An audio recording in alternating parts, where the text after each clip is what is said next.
Damn. He would get so mad, and he would just break all of his shit. Okay, dude, yo, What the fuck? yo, what Oh. the? Hey, relax, buddy. Relax. Relax. Oh. We've all experienced anger from video games before. It's that feeling you get when something out of your control goes wrong and you feel that desire to destroy something or scream words that shouldn't be heard. The fuck you say to me, you little shit? Hey everyone, sbladei here.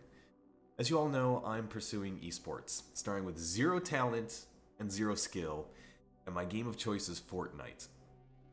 One thing that I just can't seem to overcome is the anger I get when I die. Sometimes it's out of my control due to a glitch in the game, and sometimes it's just me getting outplayed, and I know it. However, when I look at a lot of the professional gamers, I'm not the only one who experiences these emotions. Pros like Tyler1 and XQC are famous for their rages. So if pros are getting angry, might anger serve a purpose in becoming a better gamer? Or is it only holding us back?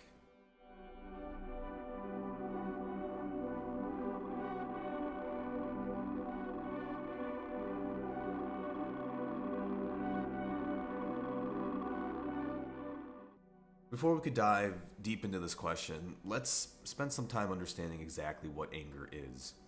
In a paper published in 2018 titled Considering Anger from a Cognitive Neuroscience Perspective, author R.J.R. Blair explains that anger is a larger state of consciousness, but we can study the triggers of anger by looking at one type he defines as reactive aggression. Reactive aggression is triggered in one of two ways: threat or frustration. For threat, this is typical flight and fight response. In general, when we're in high levels of danger and fleeing isn't an option, then we exhibit reactive aggression to fend off the foe. This kind of response more likely isn't in line with the reactive aggression we see in gaming. Frustration, on the other hand, is exactly what we experience in games. Frustration occurs when an individual continues to do an action in the expectation of a reward, but does not receive that reward. For example, you aim an opponent's head, but because of bloom, the shot misses. That's frustration. The vehicle you're driving magically falls through the floor. That's frustration. You play a perfect game, but one of your teammates messes up the situation for you all. That's frustration. When in our minds we're doing everything right, but it still goes wrong, that's frustration. R.J.R. Blair explains that what's happening is centered around the relationship between the prefrontal cortex and the amygdala. The brain is highly complex, but as a very, very basic generalization for this video, you can think of the prefrontal cortex of the brain as the rational thinking system and the amygdala as the part of the brain that is in charge of emotions. The article explains that, quote, there are regions of frontal cortex that appear to project excitatory connections to potentially inhibitory neurons within the amygdala, leading to a reduction in amygdala activity. It is possible that the expression of anger occurs when these regulatory regions have been overwhelmed due to the salience of the anger cue. In other words, when we get angry, the emotional cue for anger gets so powerful that it overloads the ability for us to think rationally, thus causing us to be purely controlled by anger. It's where the term blinded by anger comes from. Quite literally, the thinking systems in our brain can no longer function until they release this emotion.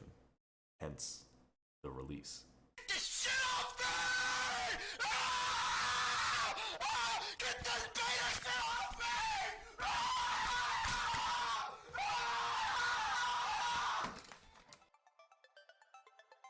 To understand exactly how this plays into our ability to play video games better, we need to understand basic theories of developing mastery.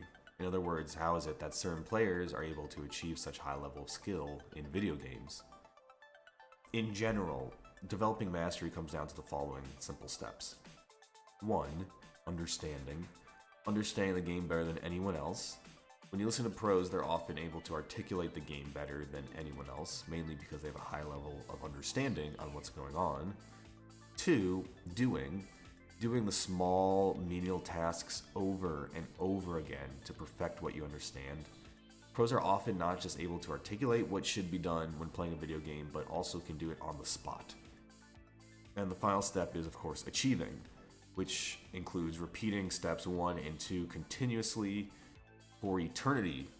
It never stops. There could be a point where you're the best at your game, but if you don't keep learning, someone will eventually pass you up. Where anger comes in is step 1, understanding.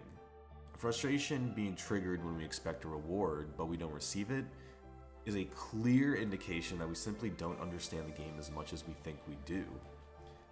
People often say things like, "I got unlucky," or "it's not my fault," and their frustration turns into reactive aggression, which only means they're not willing to look inwards and realize that the real reason they died is that they messed up. They expect rewards for how they play purely because they think they deserve it. But by lashing out against the world, they'll never get better. They'll only get more frustrated. Eventually, most likely, will break something and then quit playing. To this extent, frustration and anger is not something that's helping you get better at gaming, but instead is moving you backwards. So then, how are there pros that are able to exhibit anger? Are they really holding themselves back from their true potential? It's possible, but I actually believe that frustration is an important tool that shouldn't necessarily be disregarded as good or bad. Like any tool under the right circumstance, it's incredibly useful. When it comes to behavioral discussions, there are always two sides to the coin: rational thought and emotion. Rationally, frustration is an indication that something you did, you were expecting a reward but you didn't receive one. In other words, something went wrong. Rather than looking at frustration as a negative emotion that holds you back, if you're able to acknowledge the signals and recognize that your mind is telling you that the situation needs to be analyzed and understood, then you can use the frustration to identify areas in your game where you need to improve, and this will only multiply your ability to understand the game. Emotionally, this is more difficult. Even if you rationally understand why you died, some of us have frustration built very deep into our belief system, which means although we're learning from a situation, we still get that overpowering cue for anger. This is exactly the mindset of angry and salty professional gamers. They understand how to leverage frustration to get better, but, at least initially, have that belief that they should have received a reward when they didn't. In his paper, R.J.R. Blair talks about two paradigm shifts that could change this belief system. The first one is known as behavioral extinction, which means stopping providing a reward for a certain behavior. So no reward is expected, and you're not frustrated when you don't receive one. The second paradigm shift is known as reversal learning, which means developing a new response or a new reward after multiple failures. In gaming, it's hard to incentivize behavioral extinction because that would mean literally taking the joy out of the game. However, via reversal learning, we could learn to reward ourselves in different ways that prevents the frustration. For example, if instead of every time you die or make a mistake, you pound the desk in anger, but instead reward yourself by allowing yourself to eat a candy, you'll slowly learn that the events that previously made you frustrated now make you kind of happy. And in fact, this is the state you want to be in to maximize your learning. If you could enjoy every single death and every single mistake you make in the game, then not only will you suddenly have much more joy for the game, you'll be constantly seeking out new and difficult situations to put yourself in, which is the key to accelerated learning. Failing and learning and doing, and failing and learning and doing, and failing and learning and doing. But if you attempt to stay away from the failures because you're afraid of the frustration and anger, then you'll only move backwards, and you'll never be able to realize your full potential.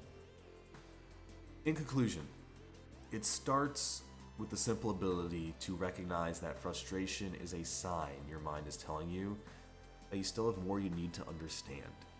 Once you recognize that, you can slowly start dispelling the belief that events that cause frustration or anger are out of your control, and in fact are exactly what you need to continue working on. From there, it's a matter of seeking out frustrating situations and using reversal learning in a Pavlovian fashion to allow yourself to recognize that events leading to frustration should not cause frustration, but rather excitement, joy, or even curiosity. I hope you guys enjoyed this video. I've had a lot of fun digging into the research and learning about the neuroscience of anger. My ambitious goal is to do a video like this every Friday. If you're interested in more content like this, please like this video and subscribe. And I'll see you in the next one. Ooh.